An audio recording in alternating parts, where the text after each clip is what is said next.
लगता था नहीं लौटेंगे? तुमको क्या लगता था नहीं लौटेंगे?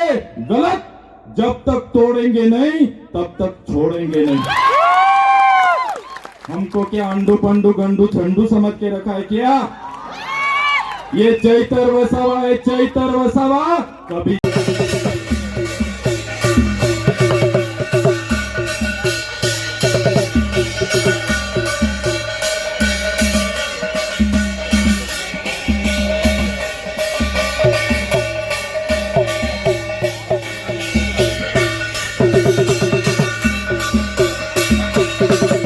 कुछ नहीं होता है।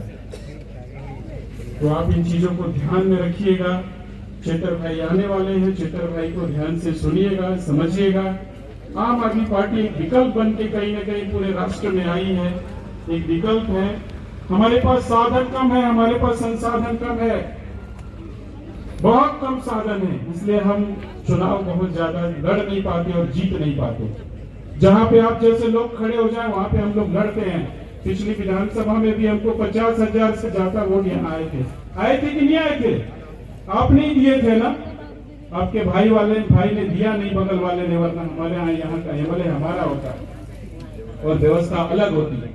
50,000 वोट सोचिए, एक जिस पार्टी ने न दारू बांटा, न मुर्गा बांटा, न चिकन बांटा, जो वो करते हमने नहीं किया, फिर भी हमारे पास 50,000 से ज्यादा वोट।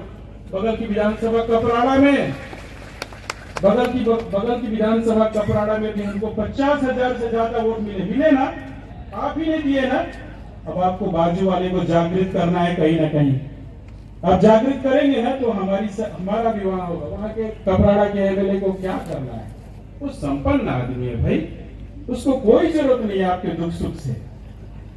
कहते हैं कि जिसके पैर में दवाई फटती है ना, उसी को दर्द का एहसास होता है। उसको कुछ नहीं पड़ी है, उसका खुद का सब कुछ साम्राज्य है।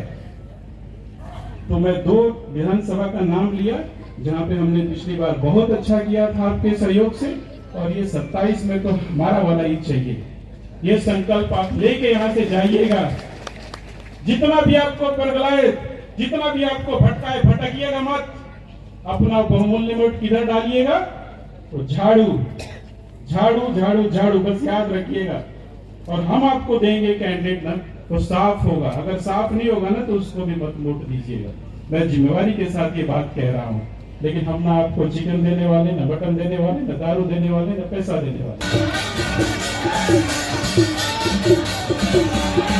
बड़ा उम्मीद स्वागत करीશું।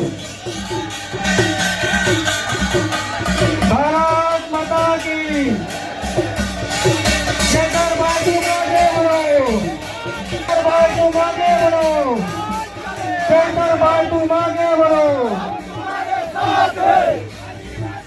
ડેડિયાપાડાના ધારાસભ્ય શ્રી ચેતરભાઈ વસાવા આવી ચૂક્યા છે। તો આપ સૌને ખાસ વિનંતી છે કે મંડપ નીચે આવી જાય। મહેરબાની કરીને તાપ છે, દરેક જગ્યા પોતપોતાનું સ્થાન ગ્રહણ કરે। ધન્યવાદ।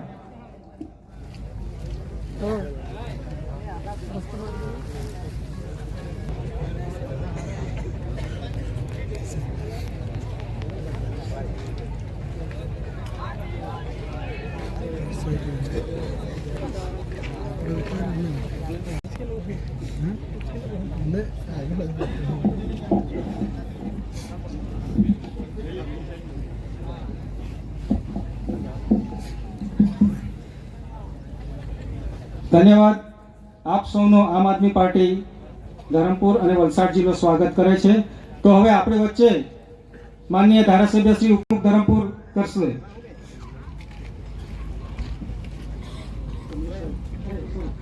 રાકેશભાઈ પટેલ કરશે।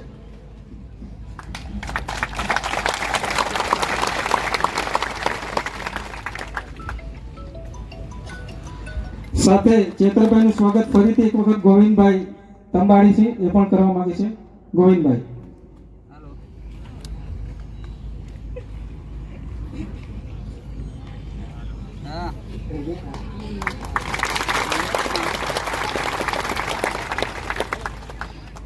બ્રિજેશભાઈ સોલંકી સાહેબ શ્રીનું સ્વાગત ચંદુભાઈ ગામિત શ્રી કરશે। ચંદુભાઈ ગામિત।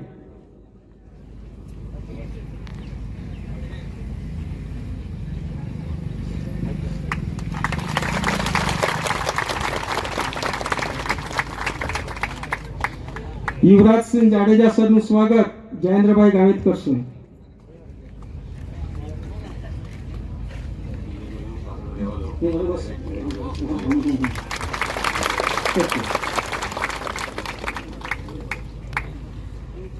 કમલેશભાઈ પટેલનું સ્વાગત દિવેશભાઈ પટેલ કરશે.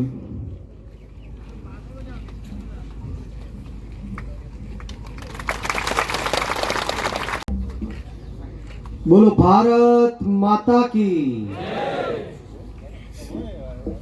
મિત્રો, એટલી બહોળી સંખ્યામાં આજની આ ગુજરાત જનજોડો સભામાં ઉપસ્થિત આદિવાસી સમાજના, ઓબીસી, એસસી, એસટી સમાજના એટલા બહોળી સંખ્યામાં લોકો ઉપસ્થિત છે, ત્યારે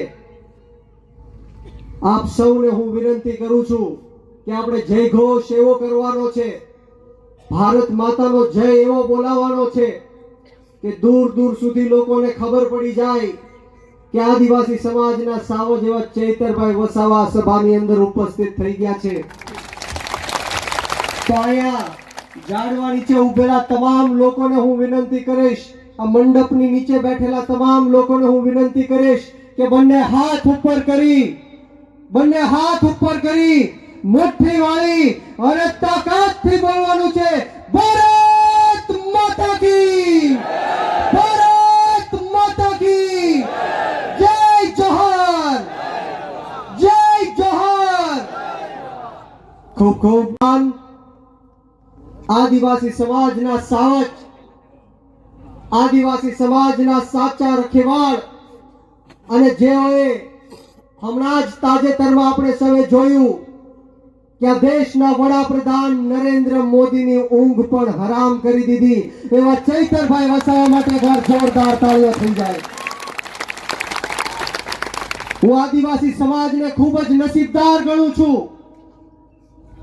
કે જેમને ચૈતરભાઈ વસાવા જેવા એક યુવા ધારાસભ્ય મળ્યા છે, જે આદિવાસી સમાજના હક, અધિકાર અને ન્યાય માટે એમની લડત લડવા માટે એક વખત નહીં પરંતુ બે વખત 80 દિવસ કરતા પણ વધારે જેલની અંદર જઈ શકે તો એ ચૈતર વસાવા છે મિત્રો. અને સાથોસાથ આપણી વચ્ચે ઉપસ્થિત મારા પરમ મિત્ર અને સમગ્ર ગુજરાતની અંદર જેઓએ વિદ્યાર્થીઓ માટે ખૂબ જ આંદોલનો કર્યા, સરકારની સામે લડત ફેંકી, અવાજ ઉઠાવ્યો અને વિદ્યાર્થીઓના હક, અધિકાર અને ન્યાય માટે જેઓ પોતે જેલમાં પણ જઈ શક્યા છે એવા યુવાનોના પ્રેરણા સ્ત્રોત, યુવાનોના આદર્શ, યુવાનોના માર્ગદર્શક એવા યુવરાજસિંહ જાડેજા માટે પણ એકવાર જોરદાર તાળીઓ થઈ જાય. સાથોસાથ મંચ ઉપર બિરાજમાન આ જિલ્લાના જિલ્લા પ્રમુખ અને જેઓના નેતૃત્વ નીચે આપણે સૌ આજે ભેગા થયા છે એવા કમલેશભાઈ પટેલ માટે પણ એકવાર જોરદાર તાળીઓ થઈ જાય મિત્રો. અને ખાસ કરીને આજની આ સભામાં ઉપસ્થિત મારા આદિવાસી સમાજના, ઓબીસી, એસસી, એસટી સમાજના તમામ વડીલો, માતાઓ, ભાઈઓ, બહેનો, બાળકો અને ખાસ કરીને મારા સાવજો જેવા યુવાનોનું હું બ્રિજરાજ સોલંકી ક્રાંતિકારી સ્વાગત કરું છું. આપનો ખૂબ ખૂબ આભાર વ્યક્ત કરું છું મિત્રો. વિશેષ વાતો નથી કરવી, ચૈતરભાઈને સાંભળવાના છે, ત્યારે ટૂંકમાં મારી વાત આપની વચ્ચે મૂકીને મારી વાણીને વિરામ આપીશ. દોસ્તો, આજે હું સૌરાષ્ટ્રથી આવ્યો છું, આપને મળવા માટે આવ્યો છું, આપના આશીર્વાદ પ્રાપ્ત કરવા માટે આવ્યો છું.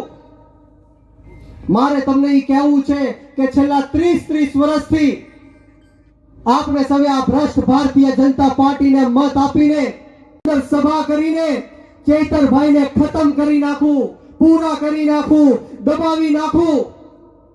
પરંતુ મારે ચૈતરભાઈ વસાવાને અને આદિવાસી સમાજને 100 સલામ કરવા છે, આદિવાસી સમાજના ચરણોમાં નતમસ્તક વંદન કરવા છે.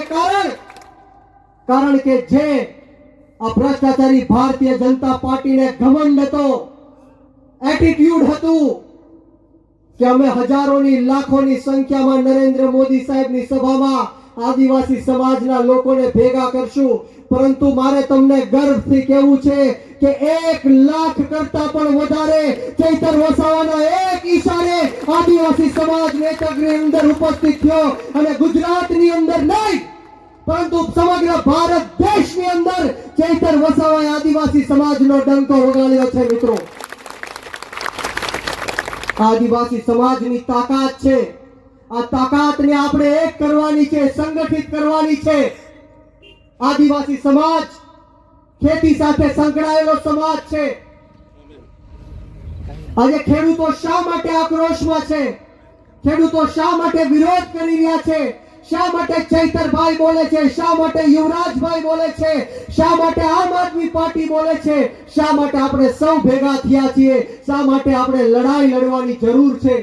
મિત્રો, લડાઈ એટલા માટે લડવાની જરૂર છે કારણ કે આપણો ગરીબ ગુજરાતનો ખેડૂત જ્યારે પોતાનો પાક લઈને આ માર્કેટિંગ યાર્ડમાં વેચવા માટે જાય છે ત્યારે પૂરતો પાકનો ભાવ એને નથી મળતો. સિંચાઈના પાણી માટે લાચાર બનીને ભીખ માંગવી પડે છે. ત્યારે આ જાહેર મંચના માધ્યમથી આ ગુજરાત સરકારને અને ભ્રષ્ટાચારી ભારતીય જનતા પાર્ટીને હું કહેવા માંગીશ કે જો આવનારા દિવસોમાં ખેડૂતોનું સંપૂર્ણ દેવું માફ કરવામાં નહીં આવે, ખેતરે ખેતરે સિંચાઈનું પાણી પહોંચાડવામાં નહીં આવે, કૃષિ પંચ અને લાંબા ગાળાની કૃષિ નીતિઓ બનાવવામાં નહીં આવે, જે બોટાદની અંદર 85 કરતા વધારે ખેડૂતોને જેલની અંદર નાખવામાં આવ્યા છે એમને છોડવામાં નહીં આવે, તો ચૈતર વસાવાના નેતૃત્વમાં 54 લાખ ખેડૂતો ગાંધીનગરનો માર્ગ અપનાવશે, વિધાનસભા ઘેરશે અને જરૂર પડે તો મહા આંદોલન કરવાની પણ અમારે સૌની તૈયારી છે.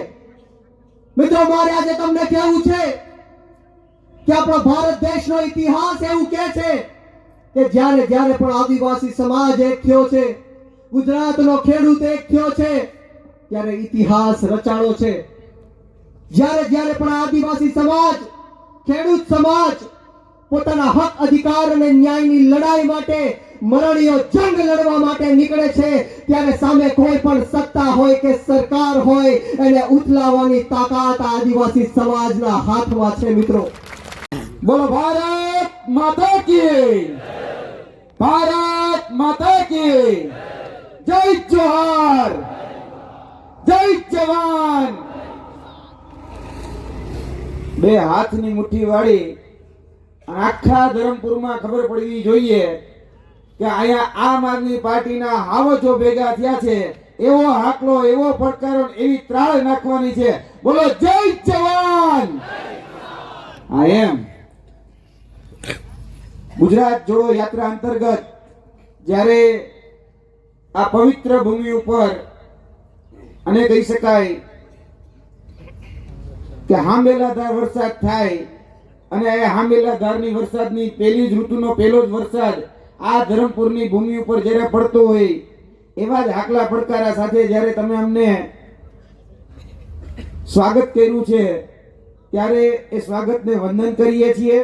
આ સ્ટેજ ઉપર બિરાજમાન ડેડિયાપાડાના ધારાસભ્ય અને વર્તમાનમાં આદિવાસી સમાજના મસીહા એવા આદરણીય ચેતરભાઈ વસાવા માટે જોરદાર તાલીઓ થઈ જાય. એવા જ મારા સાથી અને પરમ મિત્ર જેને પોતાની જોશીલી વાણીમાં આપણે બધાને જનૂન ચડાવી દીધું એવા મારા પરમ મિત્ર બ્રિજરાજભાઈ સોલંકી, કમલેશભાઈ અને આમ આદમી પાર્ટીની સંપૂર્ણ ટીમ આજે તમને એક સંદેશ દેવા માટે આવી છે. અને એ સંદેશ આપણે અત્યાર સુધી જોયું છે કે આપણે બધા આઝાદ થઈ ગયા છીએ. 78 વર્ષથી આપણે આઝાદીમાં જીવી રહ્યા છીએ, એટલે કે લોકતંત્રમાં જીવી રહ્યા છીએ.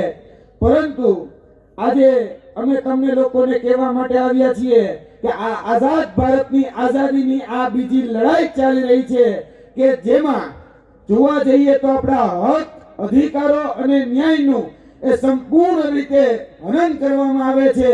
અને તેનો તાજનો દાખલો પણ તમે બધાએ જોયો હશે. આ જ ધરમપુરની અંદર થોડા જ સમય પહેલા અમે આશ્રમ શાળાઓના કૌભાંડોને ઉજાગર કર્યા હતા. એ આશ્રમ શાળાઓ ધરમપુરની કપરાડામાં આવેલી દત્તાનીતાની જ આશ્રમ શાળાઓ હતી જેમાં શિક્ષકો પાસેથી ડોનેશનના નામે લાંચ માંગવામાં આવતી હતી, એ વિદ્યાર્થીઓ પાસેથી પૈસા માંગવામાં આવતા હતા. અને એ આશ્રમ શાળાઓ હોય, એ સુથારપાડાની હોય, વેભીવાડાની હોય, એ આશ્રમ શાળાઓની અંદર જે સત્તાધીશો હતા, વસંતભાઈ કરીને અને બીજા અન્ય સત્તાધીશો, એ ક્યાંક ને ક્યાંક એમ કેમ પ્રકારે આપણા આદિવાસી સમાજના બાળકો ભણી ગણીને આગળ વધી શકે એટલા માટે જ આશ્રમ શાળાઓ સ્થાપવામાં આવી હતી, જે આપણા ટેક્સના પૈસામાંથી ચાલે છે. એમાં ક્યાંક ને ક્યાંક એ છેતરપિંડી કરી રહ્યા હતા, ભ્રષ્ટાચાર કરી રહ્યા હતા. એનો જીતો ને જાગતો ઉદાહરણ અમે થોડા દિવસ પહેલા ઉજાગર કરેલું હતું. અને એના જ ભાગરૂપે એ આશ્રમ શાળાઓ વર્તમાનની અંદર તમે પણ એ તાજના સાક્ષી છો કે એ આશ્રમ શાળાઓ અત્યારે સરકાર હસ્તગત લઈ લેવામાં આવી. એ આપણા બધાની સૌથી મોટી જીત છે. એ શિક્ષકોને જે અહીંયા ભણાવતા હતા, જેની પાસે લાંચના નામ કહી શકાય કે ડોનેશનના નામે લાંચ માંગવામાં આવતી હતી, એ શિક્ષકોને અત્યારે બીજી આશ્રમ શાળાઓની અંદર ટ્રાન્સફર કરી દેવામાં આવ્યા. તેની સાથોસાથ આપણા ધરમપુરની અંદર આ બિલપુડીમાં આવેલી જે બીઆરએસ કોલેજ હતી, એ બીઆરએસ કોલેજની અંદર એક વર્તમાન આલ્બર્ટ આઈન્સ્ટાઈન હતા. ખ્યાલ છે? વર્તમાન આલ્બર્ટ આઈન્સ્ટાઈન, જેને હમણાં જ આજથી 3 મહિના પહેલા જ લેવાયેલી જે સિનિયર ક્લાર્કની ભરતી હતી, એ સિનિયર ક્લાર્કની ભરતીમાં 210 માંથી 210 માર્ક આવ્યા હતા. ખબર છે નામ કોઈને? એ જયેન્દ્રસિંહ પરમાર. એ જયેન્દ્રસિંહ પરમારનું કૌભાંડ અમે જ્યારે ઉજાગર કર્યું, ગાંધીનગરથી જ્યારે પ્રેસ કોન્ફરન્સ કરી, અને એ વર્તમાન આલ્બર્ટ આઈન્સ્ટાઈન જેને 210 માંથી 210 માર્ક આવ્યા હતા, કોના આશીર્વાદથી ખબર છે? કારણ કે એના પિતાજી જયેન્દ્રસિંહ પરમાર ભારતીય જનતા પાર્ટી સાથે સંકળાયેલા હતા. એની છત્ર છાયામાં એના આશીર્વાદથી એને 210 માંથી 210 માર્ક આવ્યા હતા. આ કૌભાંડને ઉજાગર કર્યું ત્યારે એ બધાને ઘર ભેગા થવાનો એ સમય આવ્યો. એ તાકાત આપણા બધાની છે, આમ આદમી પાર્ટીની છે, અને પરીક્ષા રદ કરવી પડી. જોવા જઈએ તો આ ગુજરાતના યુવાનો માટે સતત અમે લડીએ છીએ. આ 2 દાખલા એટલા માટે તમને આપ્યા કેમ કે વર્તમાનની જે આ પરિસ્થિતિ છે, આ ધરમપુર છેવાડાનો વિસ્તાર છે. જોવા જઈએ તો હજી ઘણી બધી સુવિધાઓથી વંચિત છે, અને એ સુવિધાઓ મળે એટલા માટે આપણે જે ટેક્સ ભરીએ છીએ, ટેક્સના પૈસાનું વળતર યોગ્ય રીતે નથી મળતું. એ યાદ કરાવવું તમને લોકોને જરૂરી હતું. કારણ કે આ કૌભાંડ, ભ્રષ્ટાચાર, ગેરરીતિ એ ભારતીય જનતા પાર્ટીનો બીજો ચહેરો બની ગઈ છે.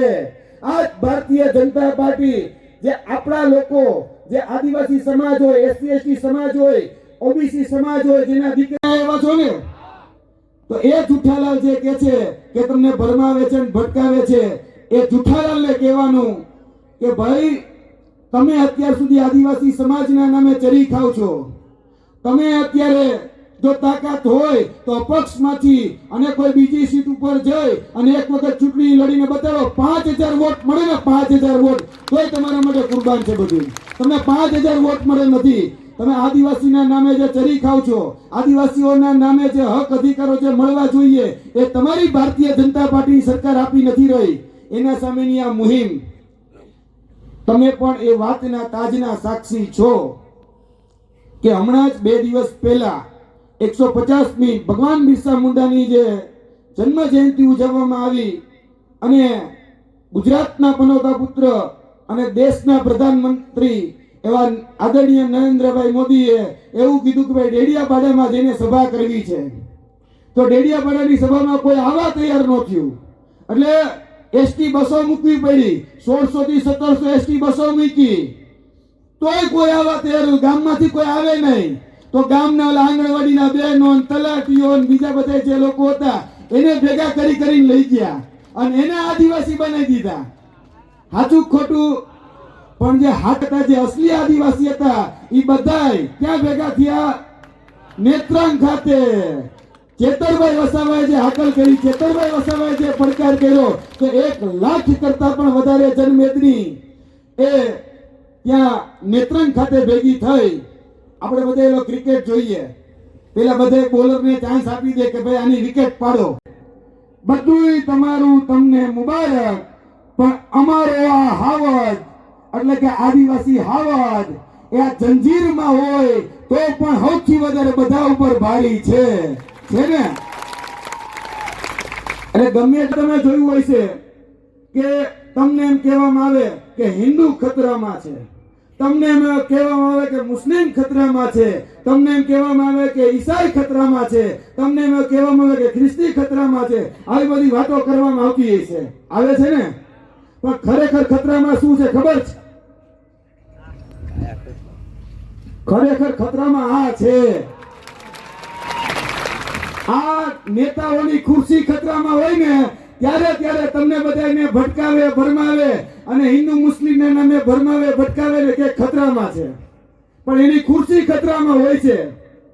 અને વર્તમાનમાં આ છેલ્લે જે કમોસમી વરસાદ આવ્યો અને મારી દ્રષ્ટિએ જો કોઈ ખતરામાં હોય તો એ વર્તમાનનો આદિવાસી સમાજ અને વર્તમાનનો ખેડૂત ખતરામાં છે. આ વર્તમાનમાં આપણી ખેતી ખતરામાં છે. કેમ કે આપણે બધાય જાણીએ છીએ આ ધરમપુર પણ એ વાતનું તાજનું સાક્ષી રહ્યું છે કે આપણે જે આપણા પોતાના બાપ દાદાની જે જમીન છે એ જમીન ઉપર અત્યારે અદાણી હોય, પાવર ગ્રીડ હોય કે જેટકોની આ લાઈનો એ પોલીસના બળે નાખવામાં આવે છે. યાદ છે ને? અત્યારે જે લાઈનો નાખે છે તે લાઈનો હાઈ ટેન્શન લાઈનો જેને કહેવાય જેટકોની, એ પાવર ગ્રીડની એ લાઈનો પોલીસના જોડે ક્યાંક ને ક્યાંક ધાક ધમકીથી આપણા ઉપર નાખવામાં આવે છે. આજે જોવા જઈએ તો આ જે ખેડૂતો છે જેને હમણાં જ કમોસમી વરસાદ થયો 15 દિવસ પહેલા, તેને કારણે સંપૂર્ણ જે પાક હતો એ પાક ધોવાઈ ગયો, ખાવા ધાન ન રહ્યું અને આ ખેડૂત દિવસે ને દિવસે પાયમાલ થતો જાય છે. એટલે ખતરામાં જો કોઈ હોય ને તો વર્તમાનનો ખેડૂત અને વર્તમાનમાં આપણી ખેતી એ ખતરામાં છે. એને બચાવવાની સૌથી મોટી જરૂરિયાત છે. બાકી કોઈ ધર્મ ક્યારે ભૂતકાળમાં ખતરામાં નહોતો અને વર્તમાનમાં ખતરામાં નથી અને ભવિષ્યમાં નથી થવાનો. જે લોકો તમને કહે ને હિન્દુ ખતરામાં, મુસ્લિમ ખતરામાં, એટલે તમારે યાદ રાખવું એની ખુરશી ખતરામાં છે એટલે તમને લોકોને ભટકાવે છે. બરોબર ને? એટલે આવનાર દિવસોની અંદર જે લડાઈ આદરણીય ચેતરભાઈ વસાવાની અધ્યક્ષતામાં જે લઈને અમે નીકળ્યા છીએ ગુજરાત જોડો, એમાં અમારા જે મુદ્દાઓ છે કે યુવાનો જે છે એને એના હકનો રોટલો મળે. આ યુવાનો જે અત્યારે તૈયારી કરે છે, આ યુવાનો જે અત્યારે સ્પર્ધાત્મક પરીક્ષામાં જોવે છે કે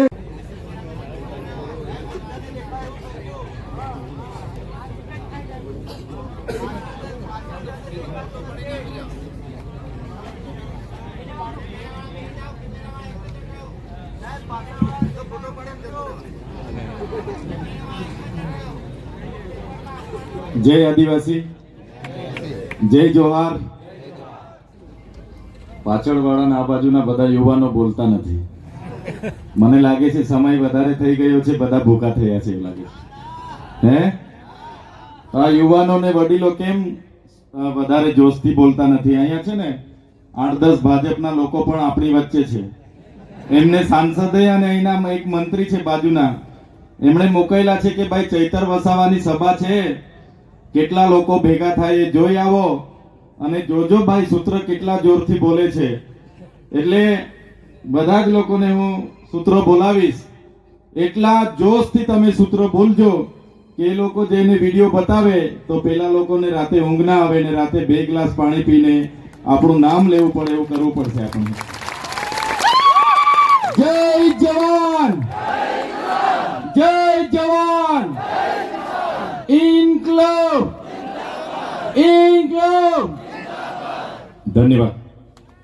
આજની ગુજરાત જોડો જનસભામાં અહીંયા ઉપસ્થિત મંચસ્થ આમ આદમી પાર્ટીના ગુજરાતના પ્રદેશ અધ્યક્ષ, યુવા અધ્યક્ષ એવા બ્રિજરાજભાઈ સોલંકી, વિદ્યાર્થી નેતા અને આમ આદમી પાર્ટીના યુવા નેતા એવા યુવરાજસિંહ જાડેજા, સાથે આ વિસ્તારના સંગઠન મંત્રી એવા કમલેશભાઈ પટેલ, આ વિસ્તારના વલસાડ જિલ્લાના પ્રમુખ એવા જયેન્દ્રભાઈ ગામિત, પૂર્વ પ્રમુખ એવા જીતુભાઈ દેસાઈ, સાથે લોકસભાના ઇન્ચાર્જ એવા રાજુભાઈ, સાથે આજે જેમણે મોટી સંખ્યામાં કાર્યકરો સાથે આમ આદમી પાર્ટીને સમર્થન આપીને આમ આદમી પાર્ટીમાં જોડાયેલા છે એવા ઈશ્વરભાઈ, સાથે મંચસ્થ તમામ તાલુકાના પ્રમુખો, પદાધિકારીઓ મહાનુભાવો અને તમામ સાથીઓ, સાથે સાથે મારી સામે મોટી સંખ્યામાં અહીંયા ઉપસ્થિત રહેલા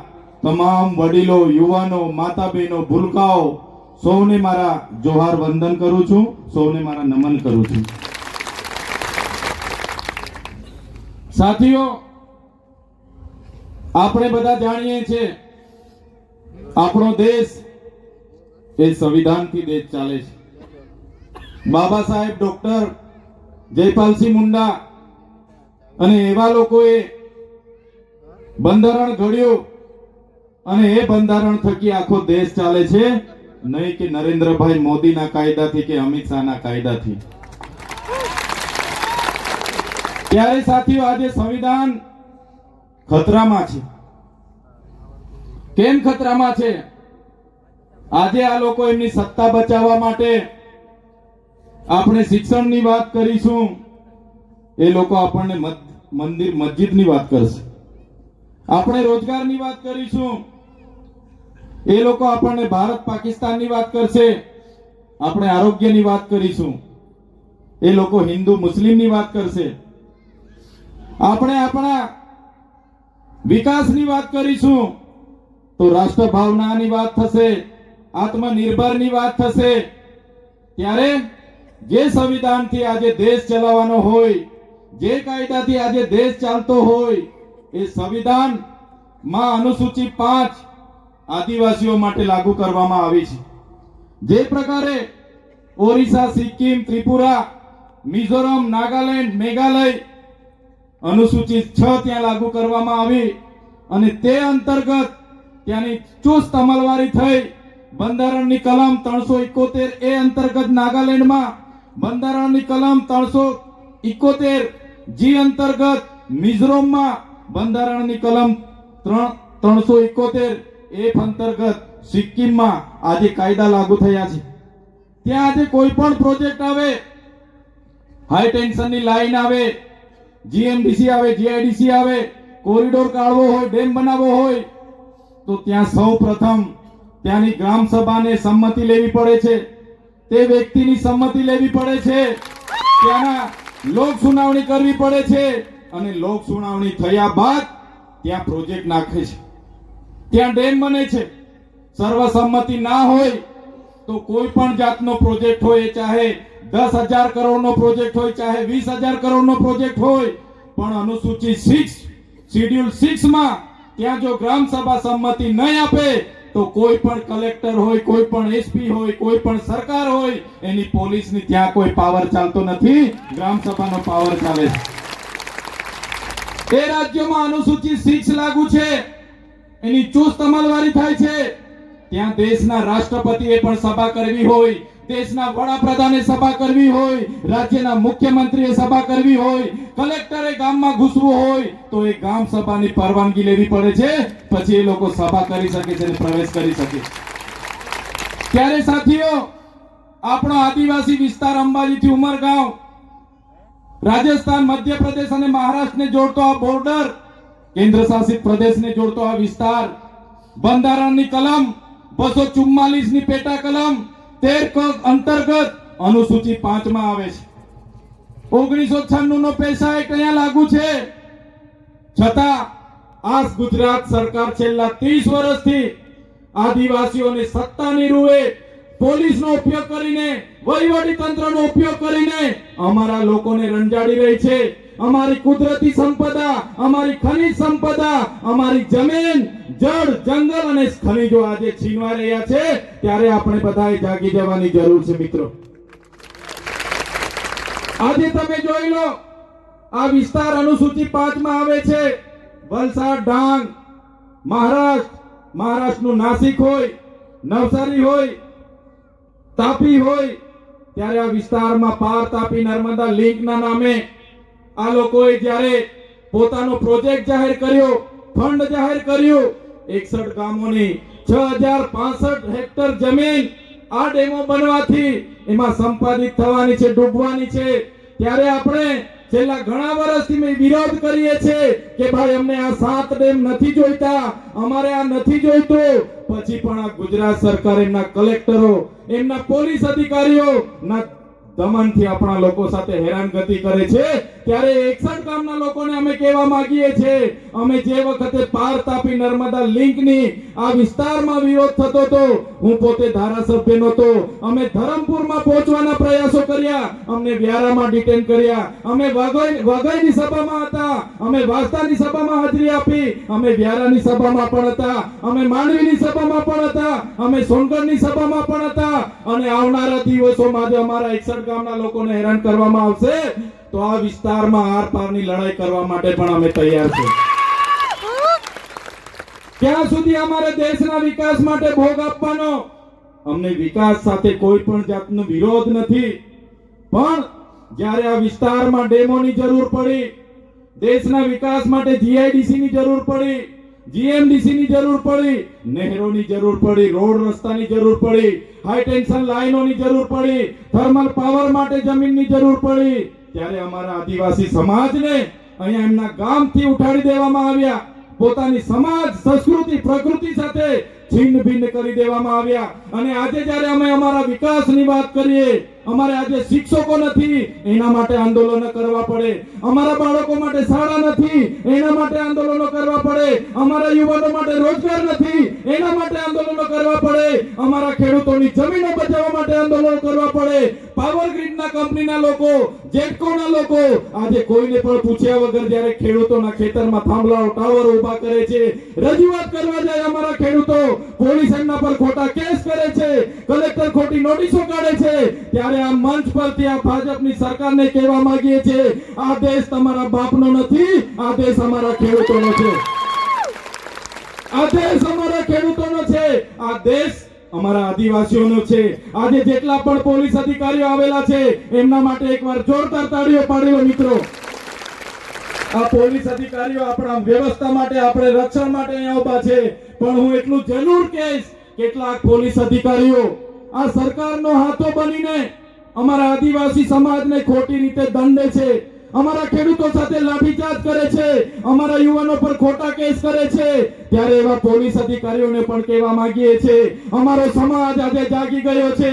આદિવાસી જે દિવસે સંવિધાન અને સંવાદ સાઈડ પર મૂકશે, એ દિવસે અહીંયા આર પારની લડાઈ થશે, એ દિવસે આ સરકારને અમે અમારા આદિવાસીની તાકાત બતાવી દઈશું. ત્યારે ક્યાં સુધી અમારે લડવાનું? અમારે ક્યાં સુધી આવેદન આપવાના? ક્યાં સુધી નિવેદન કરવાના? ક્યાં સુધી ધરણા કરીશું? ક્યાં સુધી આંદોલન કરીશું? ક્યાં સુધી લડેંગે, જીતેંગે, જિંદાબાદ, મુર્દાબાદ, હાય રે સરકાર હાય? હવે અમે એવું કરવા માંગતા નથી સાથીઓ. લડેંગે જીતેંગે માં આપણા બાપ દાદા જતા રહ્યા, જિંદાબાદ મુર્દાબાદ માં આપણી પેઢી જતી રહેશે, અને આવનારી પેઢી પણ લડેંગે જીતેંગે જિંદાબાદ મુર્દાબાદ કરશે. ત્યારે મારા સાથીઓ, તમને હું આહ્વાન કરું છું, આ એક એવી પાર્ટી છે, આમ આદમી પાર્ટી, તમે બધા જોડાઈ જાઓ, સત્તામાં આવો અને આ સરકારને ઉખેડીને ફેંકીને આપણા અધિકારો આપણે લેવાના છે. તાલુકા પંચાયત, જિલ્લા પંચાયત, આવનારી વિધાનસભા, નગરપાલિકા, મારા વડીલો, મારી યુવાનો, મારી માતા બહેનો, તમને હું વિનંતી કરવા માટે આવ્યો છું. હું એકલો છું, નાનો માણસ છું, પોલીસ મને પણ ઉચકી જાય છે. હું બોલું વિદ્યાર્થીઓની સ્કોલરશિપ માટે બોલું, ભાજપના નેતાઓએ કરેલા કૌભાંડ વિશે બોલું, મનરેગાની રોજગારી માટે બોલું, નર્મદાનું પાણી મળે એના માટે બોલું, ઉકાઈના વિસ્થાપિતો માટે બોલું, ત્યારે આ ભૂપેન્દ્રભાઈ પટેલ અને હર્ષભાઈ સંઘવીને ગમતું નથી. અને તમે જોયું હશે, એક સામાન્ય બાબતમાં મામલતદાર ટેબલ પર જામીન આપી દે એવી બાબતમાં મને સેશન કોર્ટમાં રજૂ કરવામાં આવ્યો. મારા વકીલોને કોર્ટમાં નહીં આવવા દીધા અને મને નર્મદાની જગ્યાએ વડોદરાની સેન્ટ્રલ જેલમાં નાખી દેવામાં આવ્યો. તારીખ પર તારીખ, તારીખ પર તારીખ, તારીખ પર તારીખ, 80 દિવસ સુધી મને જેલમાં મને યાતનાઓ આપવામાં આવી, મારા પરિવાર પર દબાણ લાવવામાં આવ્યું, દુઃખ આપવામાં આવ્યું, મારા આગેવાનો દુઃખી થયા, અને પછી પણ અમે આપણી જનતા માટે વેઠી લીધું. અમે ભારતીય જનતા પાર્ટીમાં નથી જોડાયા, એમની સામે અમે લડવાના છે, અમે લડવાના છે. જે ભારતીય જનતા પાર્ટીમાં રહેલા નેતાઓ આજે પાર્ટીના પોપટ બનીને સમાજનો મતબેંક તરીકે ઉપયોગ કરે છે, ત્યારે એવા નેતાઓ, એવા સાંસદો, એવા મંત્રી તંત્રી અમે બનવા માંગતા નથી. આપણા સમાજ માટે અમે લડીને જેલોમાં જવા માટે પણ અમે માંગીએ છીએ. જેલમાં જઈશું પણ અમે લડીશું. ત્યારે સાથીઓ, તમે જોયું હશે હું જેલમાં હતો અને જેલમાંથી છૂટીને બહાર આવ્યો, મારા મોબાઈલો જમા હતા. એ મોબાઈલો મેં છોડાવ્યા અને વિડીયો જોયા તો આ વિસ્તારના એક સાંસદ એમણે નિવેદન કર્યું કે ચૈતર વસાવો ગયો એ 2 વર્ષ સુધી છૂટવાનો નથી, એણે કાચનો ગ્લાસ માર્યો, ફલાણું કર્યું, એની રાજનીતિ પૂરી કરી નાખી અમારી સરકારે. ત્યારે એ સાંસદને કહેવા માંગુ છું, તુમકો કા લગતા થા નહીં લौटेंगे, तुमको क्या लगता था नहीं लौटेंगे, गलत. जब तक तोड़ेंगे नहीं तब तक छोड़ेंगे नहीं. हमको क्या अंडू पंडू गंडू छंडू समझ के रखा है क्या? ये चैतर वसावा है, चैतर वसावा कभी झुकेगा नहीं. ત્યારે સાથીઓ તમે જોઈ લો, પાર્ટી એમની ખૂબ મોટી, નેતાઓ એમના મોટા, સરકાર એમની, પોલીસ એમની, તંત્ર એમનું, કલેક્ટર એમની, એસપી એમની, કોર્ટ કચેરી એમની. એટલે ગમે ત્યારે અમને ઉચકીને નાખી દે, પણ જ્યાં સુધી મારા વડીલોનો અમારા પર આશીર્વાદ છે, મારી માતા બહેનોના આશીર્વાદ છે, મારા યુવાનોનો અમારા પર સહકાર છે, આવી સરકારો સામે અમે ક્યારેય ઝૂકવાના નથી. ત્યારે સાથીઓ જેલમાંથી છૂટ્યા અને જાણવા મળ્યું કે પોલીસ દ્વારા સરકારના ઇશારે, ભાજપના ઇશારે ખોટા સગવડનામા રજૂ કર્યા કે ચૈતર વસાવાને અંબાજીથી ઉમરગામના આદિવાસી વિસ્તારમાં પ્રવેશબંધી ફેરમાવો. ચૈતર વસાવા બધાને ગેરમાર્ગે દોરે છે અને હાઈકોર્ટ દ્વારા મને મારા મત વિસ્તાર ડેડિયાપાડામાં 1 વર્ષ સુધી પ્રવેશબંધી છે. આજે મારા ડેડિયાપાડાના હદમાં હું પગ નથી મૂકી શકતો, જઈ નથી શકતો. તમે વિચાર કરો, જે ડેડિયાપાડાના લોકોએ મને 1 લાખથી પણ વધારે મત આપીને મને ધારાસભ્ય બનાવ્યો, ત્યાં મારી ઓફિસ છે, ત્યાં મારું ગામ છે, ત્યાં મારો પરિવાર છે, અને મારા વિસ્તારના લોકો વચ્ચે આજે મને જવા દેવામાં નથી આવતું. અને એમણે ફરી એવી અરજી કરી કે આ તો રાજપીપળા રહીને લોકોના કામ કરે, આદિવાસીઓને ભેગા કરે નેત્રંગમાં, આને હવે નર્મદામાંથી આદિવાસી વિસ્તારમાંથી બહાર લઈ જવો પડશે. ત્યારે મેં સરકારને કહેવા માંગુ છું, તમે મને ડેડિયાપાડાથી કાઢી નાખશો, તમે મને નર્મદામાંથી પણ કાઢી નાખશો, પણ આ ચૈતર વસાવા લોકોના દિલોમાં રહી છે, ત્યાંથી ક્યારે કાઢી નથી શકવાના, ત્યાંથી ક્યારે કાઢી નથી શકવાના. અમારા પર દબાણો લાવે, મંત્રીઓ બનાવીશું, તંત્રી બનાવીશું, તમે આવી જાઓ, સરકાર સામે નહીં લડો, તમને અમે જોઈ લઈશું બધું. જેલોની ધમકી મળે, કરોડોની ઓફર મળે, પણ આ ચૈતર વસાવા એ ભારતીય જનતા પાર્ટીના નેતાઓમાં પાણી નથી કે આ તમારા ચૈતર વસાવાને લોકો ખરીદી શકે. સાથીઓ તમે જોયું હશે, નરેન્દ્રભાઈ મોદી જ્યારે 30 અને 31 ઓક્ટોબરના રોજ 2 દિવસ નર્મદા જિલ્લાના કેવડિયામાં હતા, મોટા મોટા કાર્યક્રમો થયા, અને પછી પણ 15 દિવસમાં જ એ જિલ્લાના ડેડિયાપાડામાં આવવું પડે, એ તમારી ને અમારી બધાની તાકાત છે. એ વડાપ્રધાન એની નોંધ લેવી પડી છે. ત્યારે સાથીઓ અહીંના સાંસદ, અહીંના મંત્રી નરેશભાઈ પટેલ એમણે કીધું કે અમારી સરકાર 150મી જન્મ જયંતિ ઉજવી રહી છે, રથયાત્રાઓ એમણે કાઢી, વાહ વાહ એમણે લૂંટી. ત્યારે મેં એમને પૂછવા માંગુ છું, તમારા વડાપ્રધાન, તમારા ધારાસભ્ય, સાંસદો અને મંત્રીઓ કેટલા વર્ષથી ભિક્ષા મુંડાને ફુલાર કરવા કરે છે? કેટલા વર્ષથી તમે કરો છો? અમે તો જ્યારથી જાહેર જીવનમાં આવ્યા છે ત્યારથી બિરસા મુંડાના પ્રતિમાઓ પણ અમે સ્થાપી છે અને ઉજવણી પણ અમે કરી છે. ડેડિયાપાડામાં મોદીજી આવ્યા, 500 કરોડનું બજેટ આદિજાતિના વિકાસમાંથી લેવામાં આવ્યું. એમની ભીડ ભેગી કરવા માટે હજારો બસ મૂકવામાં આવી, પોલીસ 7000 મૂકવામાં આવી, અધિકારીઓને કામે લગાડવામાં આવ્યા, અને નક્કી કરવામાં આવ્યું કે આ ચૈતર વસાવાની લડત અમે દબાવી દઈશું, ચૈતર વસાવાની વિકેટ અમે પાડી દઈશું. પણ આ ચૈતર વસાવાએ એમની 500 કરોડની પબ્લિકની સામે પ્રેમ સાથે એક આહવાન કર્યું, અને નેત્રંગમાં લાખોની પબ્લિક ભેગી થઈ ગઈ. એ આપણી તાકાત છે. ત્યારે સાંસદને કહેવા માંગુ છું, એ મંત્રીને કહેવા માંગુ છું, એમના મુખ્યમંત્રીને કહેવા માંગુ છું, ડેડિયાપાડામાં આવીને જે નરેન્દ્ર મોદીજીએ ફૂલ અર્પણ કર્યા, એ પ્રતિમાની સ્થાપના જ્યારે હું કરતો હતો તમારા સાંસદે વિરોધ કર્યો, તમારા આરએસએસ ના લોકોએ વિરોધ કર્યો, અને અમે જે પ્રતિમા સ્થાપી ત્યારે આજે તમારા વડાપ્રધાન આવીને ત્યાં ફુલહાર કરતા હતા. એ અમારી તાકાત હતી કે અમે બિરસા મુંડાના વિચારોને ઉજાગર કર્યા, અને આજે વડાપ્રધાનને ત્યાં આવીને ફુલહાર કરવું પડે છે. ત્યારે સાથીઓ, આ સરકારની નીતિ તમે જોઈ લો. ખેડૂતો એક બાજુ દિવસે ને દિવસે ગરીબ થતા જાય છે, અમીરો અમીર થતા જાય છે. ખેડૂતો પોતાનો પાક આખી વર્ષ દરમિયાન પરિવાર સાથે ખેતી કરે, ઝેરી જાનવરોથી લડે, વન્ય પ્રાણીઓથી લડે, મોગા મોગા બિયારો લાવે, દવા લાવે, મજૂરી લાવે, અને જ્યારે પોતાનો પાક નાખવા જાય ત્યારે એમના દલાલો માર્કેટ યાર્ડમાં બેસીને આપણા લોકોનું શોષણ કરે છે. એક બાજુ સરકાર ટેકાના ભાવ કપાસના 1622 રૂપિયા જાહેર કરે, અને આપણા ખેડૂતો નાખવા જાય તો મણના 1250 મળે. એક બાજુ સરકાર મકાઈના ક્વિન્ટલના 2100 રૂપિયા ટેકાના ભાવ જાહેર કરે, અને આપણા ખેડૂતો માર્કેટમાં નાખવા જાય ત્યારે એને 1700 રૂપિયા મળે. ત્યારે આ સરકાર એમએસપી ના નામે, સીસીઆઈ કેન્દ્રોના નામે આપણા લોકોનું શોષણ કરે છે. એના માટે પણ આવનારા દિવસોમાં આપણે એપીએમસી નો ઘેરાવ કરવો પડશે, તો કરવા માટે બધા તૈયાર રહેજો. સાથીઓ, આ પાવર ગ્રીડ જેટકો વાળા જાણે પોતાના બાપની પ્રોપર્ટી હોય એ પ્રકારે આપણા ખેડૂતોની જમીનો પર રાતોરાત આવીને જીસીબી લાગવીને ટાવરો ઉભા કરવાનું કામ કરે છે.